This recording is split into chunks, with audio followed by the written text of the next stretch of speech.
Raviteja Harish Shankar combination లో వచ్చిన cinema mister Bachchan. ఈ సినిమా ఎలా ఉందో, అసలు రీమేక్ కంటే హరీష్ శంకర్ అద్భుతాలు చేస్తాడు అని మనకు తెలుసు. కానీ ఈ సినిమాకు అద్భుతం చేశాడా, రవితేజకు హిట్ ఇచ్చాడా లేదా అనేది ఇప్పుడు టీవీలో తెలుసుకుందాం.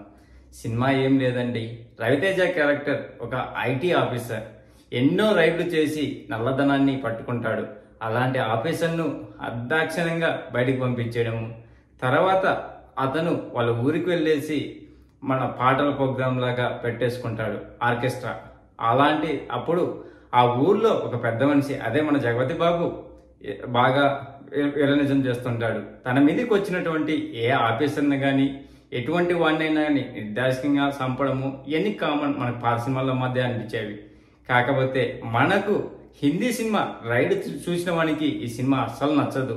హిందీ రైడ్ అయితే బాగా సీరియస్ గా పోతుంది. ఈ సినిమా మొత్తం కామెడీ లాగా తీశాడు హరిశంకర్.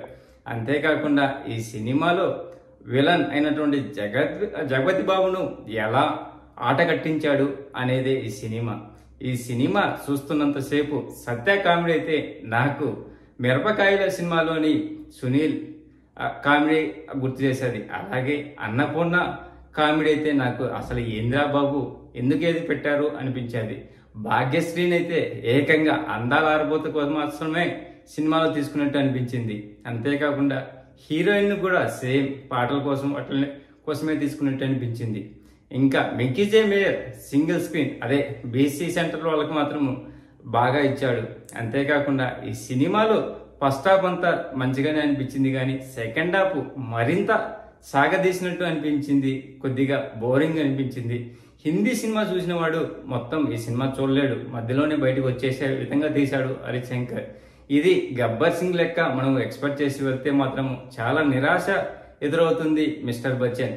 కానీ ఎటువంటి లాజిక్ లేకుండా చూసే వాళ్ళకైతే ఈ సినిమా బాగా నచ్చుతుంది. ఈ సినిమాలో ఇంకొక హైలైట్ పాయింట్ ఏంటంటే సిద్ధు వచ్చినటువంటి సీన్స్ అయితే చాలా ఆకట్టుకున్నవి. ఈ సినిమాను చూస్తే నాకు డీజే టిల్లులో తన ఎలివేషన్స్ ఎలా ఉన్నాయో అలాగే ఈ సినిమాలో ఇచ్చాడు.